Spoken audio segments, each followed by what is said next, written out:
Hi dear friend, जैसा कि आप देख रहे हैं ये लेक्चर नंबर 12 है स्ट्रेंथ ऑफ मटेरियल का। और लेक्चर नंबर 12 में इंपॉर्टेंट प्रॉपर्टीज ऑफ मटेरियल्स के बारे में बात करेंगे कि कौन कौन से इंपॉर्टेंट प्रॉपर्टीज होती है, उसको वन बाय वन मैं एक्सप्लेन भी करूंगा। और ये थोड़ा सा लॉन्ग वीडियो जाएगा। कौन कौन सी प्रॉपर्टीज है वो चीजें मैं थोड़ा बता देता हूँ। देखिए कौन कौन सी। पहला तो आप जानेंगे कि इलास्टिसिटी क्या होती है। इलास्टिसिटी क्या होती है, मटेरियल की इलास्टिसिटी प्रॉपर्टीज क्या होती है। दूसरा प्रॉपर्टी मैं बताऊं कि प्लास्टिसिटी क्या होती है। तीसरी प्रॉपर्टीज की अगर मैं बात करूं तो क्रीप क्या होता है। इन सभी पॉइंटों को मैं वन बाय वन एक्सप्लेन करके बताने वाला हूं, आप बिल्कुल टेंशन मत लेना, ठीक है। फिर बाद में चौथा क्या है, स्ट्रेस रिलैक्सेशन क्या होता है। पांचवा है फटीग क्या होता है। बहुत ही आसान और सरल सीधी सादा भाषा में आपको समझा दूंगा कि ताकि आपका कॉन्सेप्ट जो है ना, आप वहां पर बता सकते हैं कि वो मटेरियल की ये प्रॉपर्टीज शो कर रहा है, ठीक है। फटीग हो गया। फिर उसके बाद से 6 number endurance limit. Endurance limit. 7th number की प्रॉपर्टीज में बताऊं, resilience, RESI, resilience and modulus of resilience क्या है वो भी बताऊंगा। यहाँ पर जो स्ट्रेन एनर्जी है वो भी यहाँ पर डिस्कस करूंगा, ठीक है। 8वां नंबर में आप देखोगे तो टफनेस बताऊंगा, टफनेस, ठीक है। 9th नंबर पे आप देखो तो हार्डनेस बताऊंगा, हार्डनेस क्या होता है, ठीक है, हार्डनेस क्या होता है। उसके बाद से 9 के बाद 10th नंबर पे आपको बताऊंगा मैलेबिलिटी क्या होती है। मैलेबिलिटी, ठीक है, मैलेबिलिटी क्या होती है। फिर 11th नंबर पे आपको बताऊंगा कि टेनासिटी क्या होता है, ठीक है, टेनासिटी क्या होता है उसके बारे में बताऊंगा। 12th नंबर पे आपको मैं बताऊंगा कि डक्टाइल और ब्रिटल मटेरियल के बारे में बताऊंगा। डक्टाइल और ब्रिटल मटेरियल, डक्टिलिटी के बारे में बताऊंगा। डक्टिलिटी के बारे में 30 नंबर पे ब्रिटल, ठीक है, ब्रिटलनेस के बारे में आपको बताऊंगा।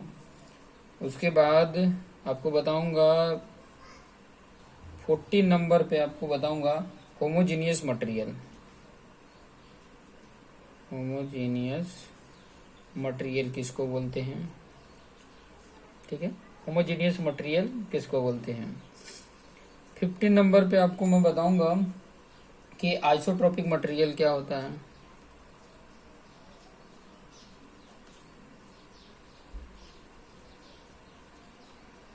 सिक्सटीन नंबर पे आप देखेंगे तो एन आइसोट्रोपिक के बारे में बताएंगे। एन आइसोट्रोपिक मटेरियल क्या होता है, ठीक है। फिर ऑर्थोट्रॉपिक क्या होता है, 17 नंबर पे ऑर्थोट्रॉपिक मटेरियल क्या होता है। फिर 18 नंबर पे विस्को इलास्टिक मटेरियल क्या होता है। इन सभी पॉइंटों को मैं वन बाय वन आपको एक्सप्लेन करके बताऊंगा कि ताकि आपका जो कॉन्सेप्ट है वो क्लियर हो जाए, ठीक है। ये सारे पॉइंट देखिए 18 पॉइंट हुए हैं। इन 18 पॉइंट को आई थिंक मेरे ख्याल से 2-3 वीडियोज में, 3 वीडियो या 4 वीडियोज में मैं इसको कंप्लीट करके बताऊंगा कि ताकि आपको ये जितने भी पॉइंट आपको दिख रहे हैं इन पॉइंटों का फुल कॉन्सेप्ट आपको समझ में आ जाए, ठीक है, फुल कॉन्सेप्ट आपको समझ में आए, ठीक है। तो चलिए स्टार्ट करते हैं। पहला, फर्स्ट क्या है, इलास्टिसिटी, ठीक है। पहला क्या है, इलास्टिसिटी। अब इलास्टिसिटी होता क्या है वो थोड़ा सा समझ लो, ठीक है। इलास्टिसिटी क्या होता है वो मैं थोड़ा सा बता दूं कि जैसे कोई मटेरियल है, ये आप मटेरियल देख रहे हैं, ठीक है, ये मटेरियल है, ओके, और इसके ऊपर ये एल नॉट जितना था, एल नॉट जितना था, और इसके ऊपर पी लोड अप्लाई किया गया है। जब पी लोड अप्लाई किया गया तो इसके अंदर कुछ स्ट्रेन आया होगा, ये इतना चेंज हुआ, ये डेल एल हो गया, ठीक है, इसका टोटल लेंथ एल हो गया, ये ऐसे हो गया, ठीक है। और जब ये जो लोड है ना, ये इतना इसके कारण स्ट्रेन प्रोड्यूस हुआ, ठीक है, स्ट्रेस जनरेट हुआ और इतना स्ट्रेन प्रोड्यूस हुआ। जैसे ये लोड रिमूव करते हैं तो ये अपने ओरिजिनल पोजीशन पे आ जाता है, तो इसको बोला जाता है, जो मैंने stress strain curve mild steel का बताया था ना, तो जो बी पॉइंट था वो बी पॉइंट उसका इलास्टिक लिमिट होता है, और इलास्टिक लिमिट वो बी पॉइंट से पहले अगर स्ट्रेस जनरेट हो रहा है और आफ्टर ये लोड रिमूव करते हैं तो अपने वो उसी कर्व में वापस आ जाता है, उसी कर्व में वापस आ जाता है, मतलब अपने ओरिजिनल पोजीशन में आ जाता है, ओरिजिनल स्टेट में आ जाता है, ठीक है। तो उसी को बोला जाता है, उसी प्रॉपर्टी को इलास्टिसिटी बोला जाता है। तो यहाँ पे डेफिनेशंस लिख सकते हैं, यहाँ पे डेफिनेशन लिख सकते हैं, क्या डेफिनेशन लिखेंगे, it is a property, it is a property of material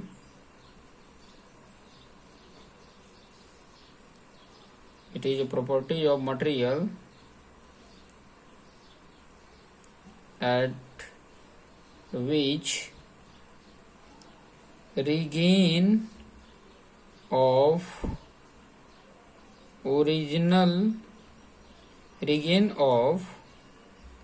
material that करके लिख सकते हैं, डैट एट विच की जगह पे that regain of original shape या ओरिजिनल पोजीशन बोल सकते हैं, पोजीशन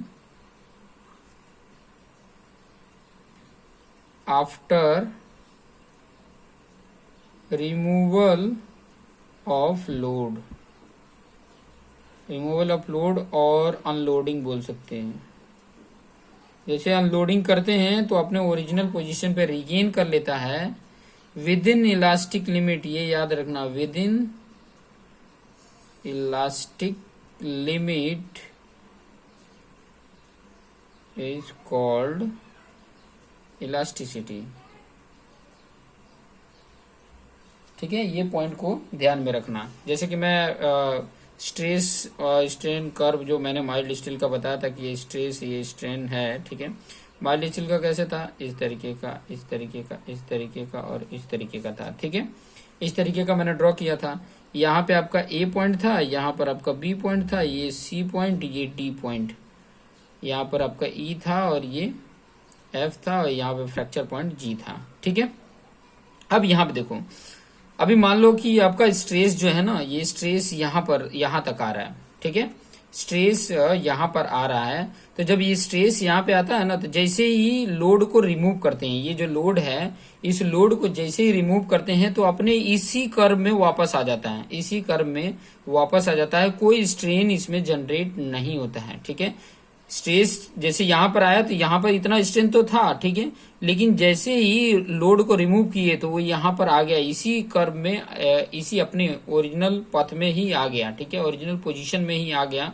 तो ये इलास्टिक, उसका इलास्टिक लिमिट कहाँ तक है, बी पॉइंट तक है। तो इसके पहले कहीं पर भी स्ट्रेस जनरेट होगा तो अपने ओरिजिनल कर्व में ही वापस आ जाएगा।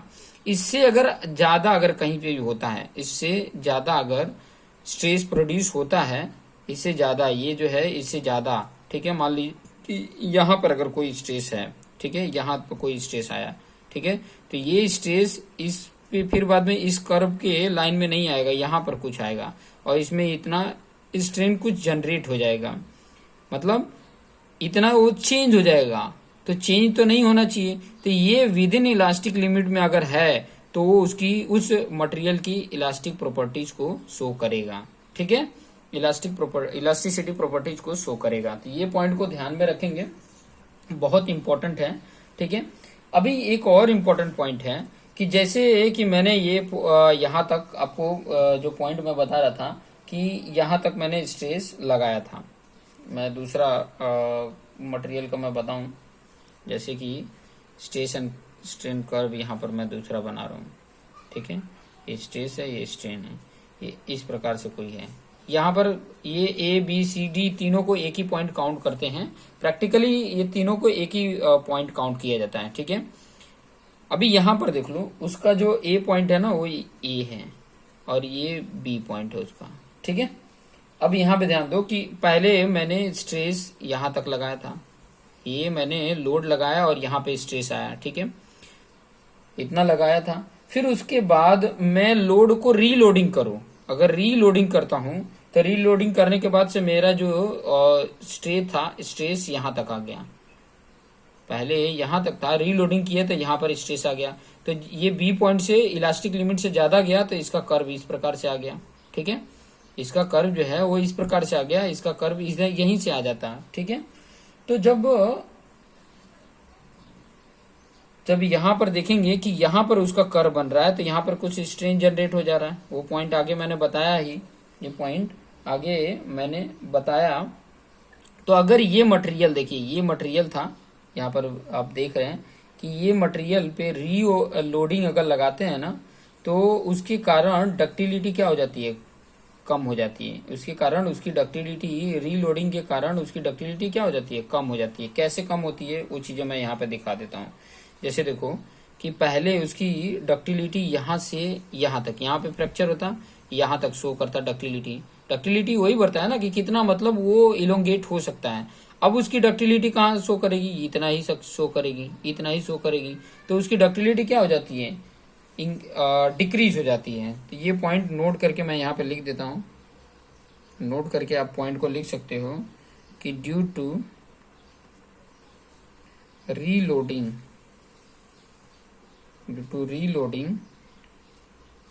Ductility decreases. ये पॉइंट को ध्यान में रखेंगे। रीलोडिंग पे डक्टिलिटी क्या हो जाती है, कम हो जाती है, ओके। रीलोडिंग पे उसकी डक्टिलिटी क्या हो जाती है, कम हो जाती है। तो इन पॉइंटों को आप ध्यान में रखेंगे, ठीक है। तो इलास्टिसिटी आशा करता हूँ आपको समझ में आ गया होगा। बहुत उसमें ज्यादा कुछ नहीं है, सिंपल सा याद रखने का कि इसके ऊपर लोड अप्लाई किए, कुछ इलोंगेट हुआ, फिर बाद में लोड रिमूव किए तो अपने ओरिजिनल पोजीशन पे आ गया, तो उस मटेरियल की इलास्टिसिटी प्रॉपर्टी शो करेगा। ये इतना पॉइंट सिर्फ याद रखना, ठीक है। मतलब it is a property of material that regain of original position after removal of load और अनलोडिंग, ठीक है। अनलोडिंग पे ओरिजिनल पोजीशन पे आ जाता है with in elastic limit, elastic limit में होना चाहिए, ठीक है। Is called elasticity. ये पॉइंट को ध्यान में, इलास्टिक लिमिट में होगा तभी वो अपने अपने ओरिजिनल पोजीशन पे आ पाएगा, नहीं तो नहीं आएगा। ये पॉइंट को ध्यान में रखेंगे, ओके। नेक्स्ट पॉइंट को मैं एक्सप्लेन करूं। नेक्स्ट पॉइंट क्या है, प्लास्टिसिटी, ठीक है। नेक्स्ट जो पॉइंट है वो मेरा क्या है, प्लास्टिसिटी। यहाँ पे मैं बता देता हूँ। नेक्स्ट जो पॉइंट है मेरा है सेकंड प्रॉपर्टीज है प्लास्टिसिटी।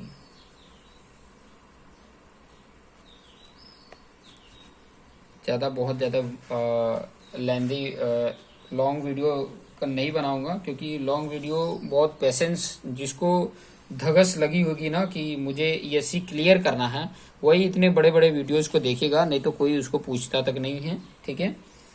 तो फिर भी मैं उन्हीं बच्चों के लिए प्रिपेयर कर रहा हूँ जो रियली चाहते हैं कि मैं कुछ करूँ, मैं कुछ बनूँ, ठीक है। तो उनके लिए ही ये बना रहा हूँ कि ताकि वो इसको देख के और अपने आप को बेटर बना सकें, ठीक है। तो प्रॉपर्टीज प्लास्टिसिटी, तो प्लास्टिसिटी क्या है उससे रिलेटेड हम बात कर लेते हैं।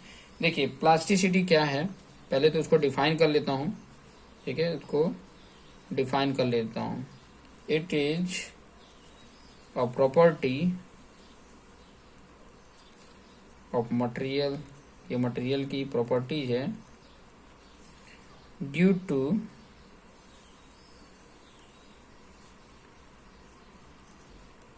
which material shows yield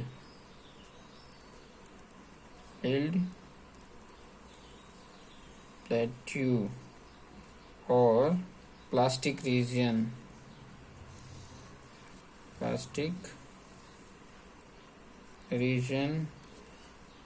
और इन इलास्टिक, ध्यान देना, in elastic strain before failure.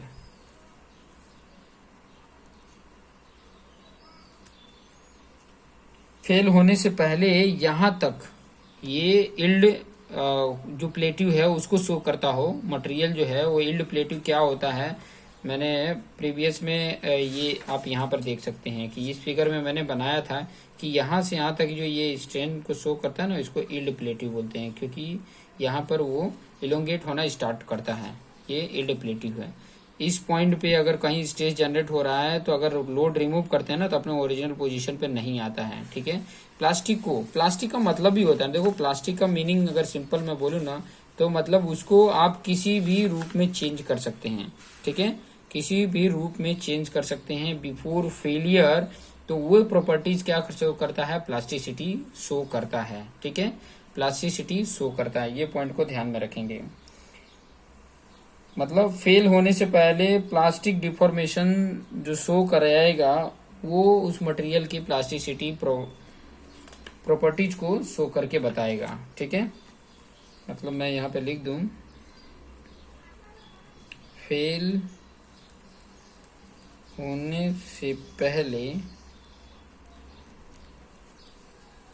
Plastic deformation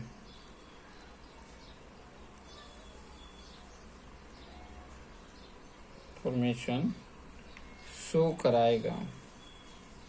करेगा, ठीक है, प्लास्टिक डिफॉर्मेशन शो करेगा। मतलब मैं अगर बताऊं यहाँ पर तो डायग्राम ड्रॉ करके बता देता हूँ। जैसे स्ट्रेस कर्व ड्रॉ किए थे ना, ये स्ट्रेन था, तो ये आप इसका इस तरीके का आपने ड्रॉ किया, ठीक है।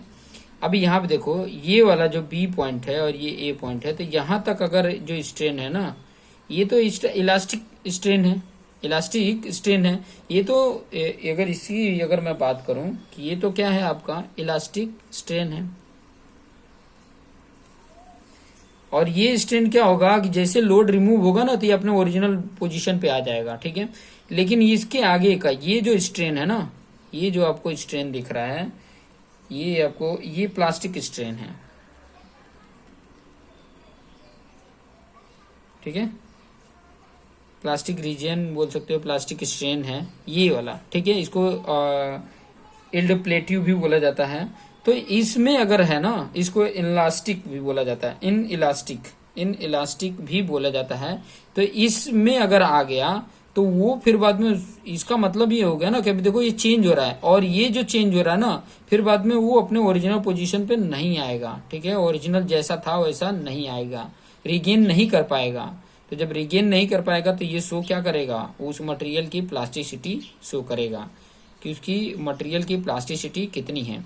अभी जितना ज्यादा मतलब हो, जितना ज्यादा ये प्लास्टिक स्ट्रेन बता रहा होगा ना, उसकी प्लास्टिसिटी उतनी ही अच्छी होगी, जितना ज्यादा शो करे, ठीक है, जितना ज्यादा शो करे। तब माइल्ड स्टील जो होता है वो ज्यादा बताता है, ठीक है, ध्यान रखना। माइल्ड स्टील की प्लास्टिसिटी ठीक ठाक होती है कंपेयर टू अदर। कंक्रीट हुआ, चाहे कंक्रीट तो नहीं बोल सकते, कंक्रीट का तो वैसे ही कम होता है, ठीक है। तो ये पॉइंट को ध्यान में रखेंगे, ठीक है, इन पॉइंटों को ध्यान में रखेंगे। तो चलिए, 2 प्रॉपर्टीज मैंने बताया था। नेक्स्ट वीडियोज में, क्योंकि काफी 19 मिनट का हो गया, तो नेक्स्ट वीडियोज में मैं क्रीप बताऊंगा और क्रीप रिलैक्सेशन बताऊंगा। क्रीप रिलैक्सेशन से रिलेटेड नेक्स्ट वीडियो में मैं बात करूंगा। तो आप देखते रहिए और अपने फ्रेंड को भी शेयर कर लीजिए कि ताकि वो भी इसका बेनिफिट ले सकें। So thank you for watching this video.